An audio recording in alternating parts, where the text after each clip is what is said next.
مجید کے حوالے سے اللہ رب العالمین نے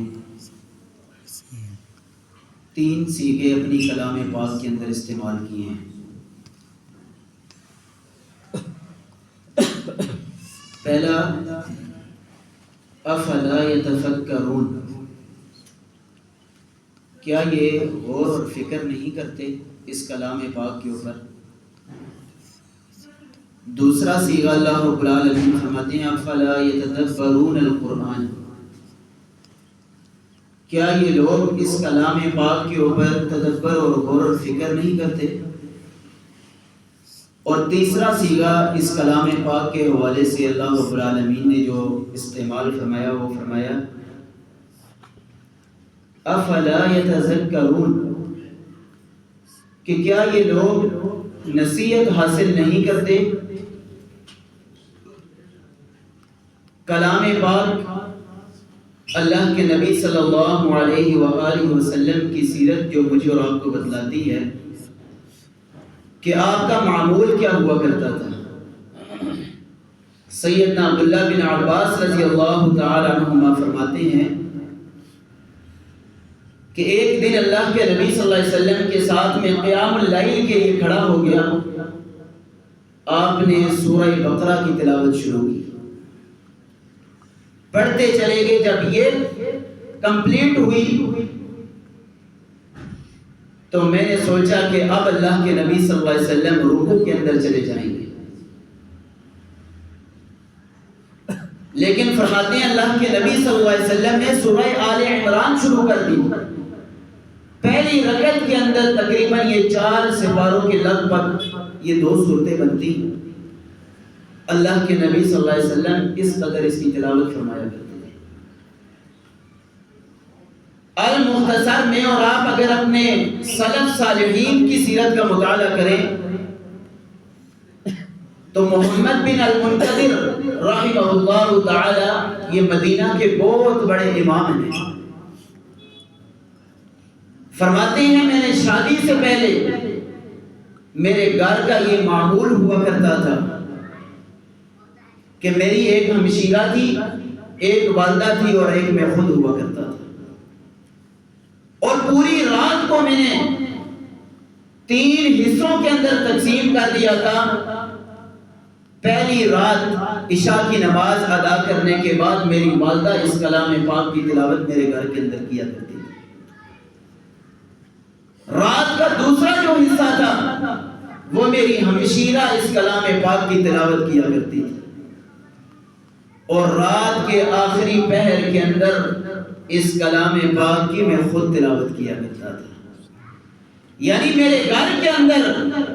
پوری رات اللہ رب العالمین کی کلام اللہ کی تلاوت جو ہے جاری رہتی تھی، وہ ختم نہیں ہوا کرتی تھی۔ اور فرماتے ہیں میں مدینہ کی گلیوں کے اندر تہجد کی نماز کے اندر جب بھی میں جس گلی کے اندر گزرا، جس گلی سے میرا گزر ہوا، یہ فرماتے ہیں کلام پاک کی ہر گھر سے مجھے آواز آیا کرتا۔ یہ تھا ہمارے سلف صالحین کا معمول۔ کئی سلف صالحین تو راتوں کو اللہ رب العالمین کی اس کلام پاک کو مکمل تکمیل فرما دیا کرتے تھے۔ حضرت صحابہ کے اندر کئی ایک امام ابن حجر رحمہ اللہ تعالی نے کئی ایک واقعات نقل فرمائے۔ اب آتے ہیں اس کی تاثیر کے حوالے سے کہ اس کلام پاک کے اثرات پھر میری اور آپ کی زندگیوں کے اندر کیا چیزیں میری اور آپ کے اندر آئیں۔ پہلی چیز کہ یہ کلام پاک ایسی نور بصیرت رکھتا ہے، اس کلام پاک کے اندر ایسی آشنائی ہے، ایسی روشنی ہے، ایسی نور ہے کہ جو انسان کے دل کے اندر جب یہ نور آتا ہے پھر یہ انسان دنیا کا عظیم ترین انسان بن جاتا ہے۔ قریب ہی کے اندر ایک ملحد جو اپنی ویڈیو ریکارڈ کرواتا ہے، وہ کہتا ہے میری جب زندگی کا آخری حصہ تھا مجھے بیماری لگ گئی، میں ڈاکٹر حضرات کے پاس گیا، تو مجھے ڈاکٹر حضرات نے صرف 4 ماہ بتلائے کہ آپ کی زندگی کے اس دنیا کے اندر صرف آپ کے 4 ماہ باقی ہیں، اس کے بعد آپ اس دنیا سے رخصت ہو جائیں گے۔ فرماتے ہیں مجھے جب یہ فکر لگی کہ میں نے اب آگے جانا ہے، میں بذات خود ملحد تھا، کسی چیز کو نہ اللہ رب العالمین کے اوپر ایمان، کوئی آخرت کے اوپر میرا ایمان نہیں تھا، لیکن میں نے اچانک میرے ذہن کے اندر یہ سوچ پیدا ہوئی کہ آئیں ذرا مذاہب کا جو ہے مطالعہ ہی کر لیتے ہیں۔ کہتے ہیں میں نے عیسائیت کا مطالعہ کیا، میں کسی نتیجے کے اوپر نہیں پہنچا، دنیا کے ہر مذہب کا میں نے مطالعہ کیا، لیکن آخر کار جب اس کلام پاک کو میں نے سمجھا، اس کی تلاوت کی، اس کی بصیرت کو دیکھا، تو اس کلام پاک نے مجھے ایسی اشنائی دی، ایسا نور دیا کہ اس کلام پاک کے مطالعے کے بعد، پڑھنے کے بعد میں دائرہ اسلام کے اندر داخل ہو جاتا ہوں۔ فرماتے ہیں جس ڈاکٹر نے مجھے 4 ماہ بتلائے تھے، میں نے 4 سال اس کے بعد زندگی گزاری۔ اللہ رب العالمین نے میری عمر کے اندر بھی برکت دے دی، مجھے اسلام کی آشنائی سے بھی نواز دیا، میں نے اسلام کو قبول کر لیا، جو دنیا کی، اس دنیا کے اندر عظیم ترین نعمت ہے۔ آئیے آج سے 1400 سال پہلے سورہ حامیم السجدہ کی ابتدائی آیات، یہ ایسا نور بصیرت ہے، کفار کی طرف سے ایک آدمی اللہ کے نبی صلی اللہ علیہ وسلم کے پاس تشریف لاتا ہے، اس وجہ سے کہ اللہ کے نبی صلی اللہ علیہ وسلم کے ساتھ میں کچھ مذاکرات کروں۔ اللہ کے نبی صلی اللہ علیہ وسلم نے کوئی اس سے مذاکرات نہیں کیے، صرف حامیم السجدہ کی جو 24ویں پارے کی ایک سورت ہے، اس کی ابتدائی آیات سے پڑھی۔ وہ واپس جا کر کہتا ہے اپنے مشیروں کو، اپنے جاننے والوں کو، جنہوں نے اس کو بھیجا تھا اللہ کے نبی صلی اللہ علیہ وسلم کے پاس، کہنے لگا اس نبی کا تم مقابلہ نہیں کر سکتے، وہ ایسی کلام تمہارے سامنے پڑھتا ہے، وہ اس نے ایسی کلام میرے سامنے رکھی جس کلام کے اندر ایسی تاثیر ہے، ایسے اثرات ہیں کہ انسان ادھر آگے گردن جھکانے کے علاوہ کچھ اور نہیں کر سکتا، وہ کلام ایسی اثر کر جاتا ہے۔ آئیے ذرا اس دین اسلام کی عظیم سپاہی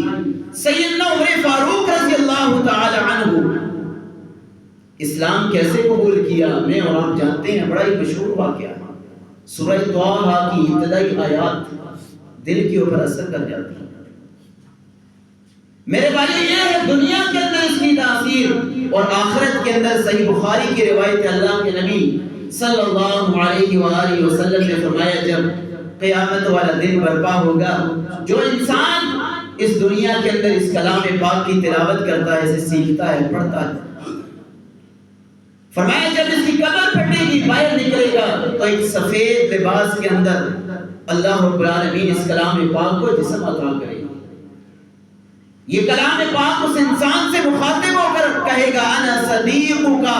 میں تیرا دوست ہوں آج کے اس عظیم دن کے اندر۔ یہ کلام پاک اس انسان کا ہاتھ پکڑ کر سیدھا حشر کے میدان کے اندر اللہ کی عدالت کے اندر اس کو لے کر چلا جائے گا۔ اللہ رب العالمین اس انسان کو بے شمار انعامات سے وہاں پر نوازیں گے۔ پہلی سفارش اللہ رب العالمین کی کلام پاک جب اللہ رب العالمین سے کرے گی، اللہ رب العالمین فرمائیں گے اے انسان جو تو دنیا کے اندر اس کلام پاک کو پڑھنے والے، میں تجھ سے راضی ہو چکا ہوں، پہلا انعام۔ کلام پاک پھر اللہ رب العالمین سے سفارش کرے گی، جھگڑا کرے گی، اللہ اس کا مقام اور مرتبہ پھر بھی کم ہے، مزید اس کو عزت عطا کر دیجیے۔ اللہ رب العالمین فرمائیں گے آج تجھے میں نے اپنی جنت کا وارث بنا دیا ہے۔ پھر کلام پاک سفارش کرے گا، اللہ رب العالمین فرمائیں گے جاؤ تجھے میں نے جنت کا داخلہ اپنے حبیب کے ساتھ کر دیا۔ اور آخری انعام اللہ کے نبی صلی اللہ علیہ وسلم نے فرمایا کہ وہ پھر کلام پاک اس انسان کو لے کر جنت کے اندر داخل کر کے پھر واپس آئے گا۔ میرے بھائیوں میں نے اختصار کے ساتھ اس کے اثرات آپ بھائیوں کے سامنے رکھی ہیں، لیکن اتنے بڑے عظیم اثرات ہونے کے باوجود،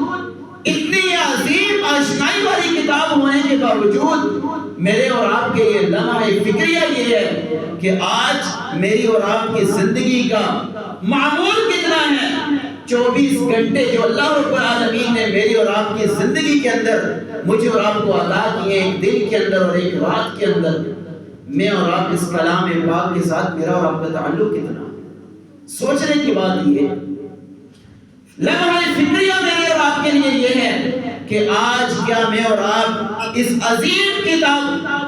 کے سمجھنے، اس کا مقام اور مرتبہ سمجھنے کے بعد کیا میں اور آپ اپنے بیٹوں کو، اپنی اولادوں کو جس طرح سائنس اور کیمسٹری کی کتابوں کو پڑھاتے ہیں، اس کی فیسیں ادا کرتے ہیں، کیا میری اور آپ کی تڑپ یہ بھی ہے کہ جس طرح میرا اور آپ کا بچہ جو سائنس، کیمسٹری، جو باقی جو ہے کتابیں میں اور آپ شوق سے اسے سکھاتے ہیں، بڑی توجہ کے ساتھ باری باری فیسیں ادا کر کے، کیا میرے اور آپ کے اندر یہ بھی تڑپ ہے کہ میرا بچہ کلام پاک بھی سیکھے؟ کیا میں اور آپ کہیں ایسا تو نہیں کہ جو دنیا کی کتاب ہے، جو 30 سال مجھے اور آپ کو زیادہ سے زیادہ میری اور آپ کی اولاد کو مستقبل سنوار سکتی ہے، لیکن جو یہ کلام پاک جو دنیا کے اندر بھی میرے اور آپ کے بیٹے کا، میرے اور آپ کی اولادوں کا فیوچر بنانے والی ہے، آخرت کے اندر بھی یہ کلام پاک میری اور آپ کی اولاد کا فیوچر بنانے والی ہے، کیا میں اور آپ اس کلام پاک کو سکھانے کے لیے اپنے بچوں کو بھیجتے ہیں؟ لیکن میرے بھائیوں، میری اور آپ کی غفلت اس حد تک ہے کہ میں اور آپ دنیاوی تعلیم کے لیے اچھے سے اچھے فیس دینے کے لیے تیار ہیں، اچھا استاد اس کو ڈھونڈنے کے لیے تیار ہیں، لیکن جو مسجد کے اندر ایک 5 وقت کا آپ کا خادم آپ کو نمازیں ادا کروانے والا، آپ کی اولاد کو عظیم کتاب کی جو ہے تعلیم دینے والا، میں اور آپ اگر اس کی خدمت کے لیے تھوڑے سے جو ہے اپنے بجٹ میں سے نکالنا پڑ جائے، میرے اور آپ کے چہرے کے اوپر سلوٹ آ جاتا ہے، میری اور آپ کی ذائقہ جو ہے موڈ چینج ہو جاتا ہے، میری اور آپ کی حالت یہ ہے جو میری اور آپ کی اولادوں کو جنت کے وارث بنانے کے لیے صبح و شام محنت کرنے والی، جن کے بارے میں اللہ رب العالمین کی کلام کہتی ہے شہید اللہ انہ لا الہ الا ہوا واولو العلم، کہ اس دنیا کے اندر اللہ رب العالمین کی ذات یہ اس بات کی گواہی دیتی ہے کہ جو مقام اور مرتبے والے لوگ ہیں یہی اہل علم ہیں۔ میری اور آپ کی لیکن سوچ یہ ہے کہ میں اور آپ تنزیات کہتے ہیں ان کا کام تو صرف کھانا پینا ہے۔ میرے بھائیوں اٹھائیے 11ویں سپارے کی آیت مبارکہ، سیدہ عائشہ صدیقہ رضی اللہ تعالی عنہ فرماتی ہیں اللہ کے نبی صلی اللہ علیہ وسلم کے پاس جو اصحاب الصفہ کے کچھ لوگ ہوا کرتے تھے، جو دین سیکھا کرتے تھے، سکھایا کرتے تھے، کچھ لوگ آ کر کہتے ہیں کہ ان کا کام صرف کھانا پینا ہے، فوراً اللہ رب العالمین نے وحی اتار دی، لا تعتذروا قد کفرتم بعد ایمانکم، تم نے معمولی بات نہیں کہی، تمہارا یہ جملہ معمولی نہیں ہے، بلکہ تم نے اصل بات یہ ہے کہ اللہ کے کلام کے اوپر طنز کیا ہے، یہ معمولی بات نہیں، تمہارے ایمان کا مسئلہ ہے، ایمان لانے کے بعد گویا کہ تم نے حالت کفر کا اعلان کر دیا، اتنا بڑا تم نے جملہ اور جرم کر دیا، کیونکہ صرف آپ اٹیک اس ذات کے اوپر نہیں کر رہے، اللہ کی کلام کے اوپر کر رہے ہیں، اللہ کی ذات کے اوپر کر رہے ہیں، اللہ کے دین کے اوپر کر رہے ہیں، ان کا طنز کر کے اللہ رب العالمین کو یہ بات برداشت نہ ہوئی ان لوگوں کی، فوراً اللہ رب العالمین نے آیت مبارکہ نازل فرمائی کہ تم نے گویا کہ اتنا بڑا جرم کر لیا، ایمان لانے کے بعد دوبارہ تم کفر کے اندر چلے۔ تو اس لیے میرے بھائیوں ساری کی ساری بات کا لب و لباب یہی ہے، خلاصہ کلام یہی ہے کہ آج میں بھی اور آپ بھی سب اس کلام پاک کے ساتھ اپنا بھی تعلق مضبوط کریں، اپنی اولادوں کو بھی، اور جو میرے اور آپ کی اولادوں کو تعلیم دینے والے ہیں ان کے ساتھ بھی اپنی محبتوں کا اظہار کریں، ان کے ساتھ بیٹھیں، جو صبح شام آپ رات کی تاریکی کے اندر بھی اگر ان کو کال کریں گے، ان سے کوئی بات پوچھیں گے، ان سے ڈسکس کریں گے، ان کو اپنے پاس بلائیں گے، آگے سے سلوٹ نہیں اپنے چہرے کے اوپر لاتے، بلکہ خوشی سے آپ کو جواب دینے کے لیے تیار ہے۔ تو میرا پھر آپ کا بھی حق بنتا ہے کہ میں اور آپ بھی ان کے ساتھ محبت کا اظہار کریں۔ اللہ رب العالمین سے دعا ہے کہ اللہ رب العالمین مجھے اور آپ کو ان باتوں کے اوپر عمل کرنے کی توفیق عطا فرمائے۔ آمین وآخر دعوانا ان الحمد للہ رب العالمین۔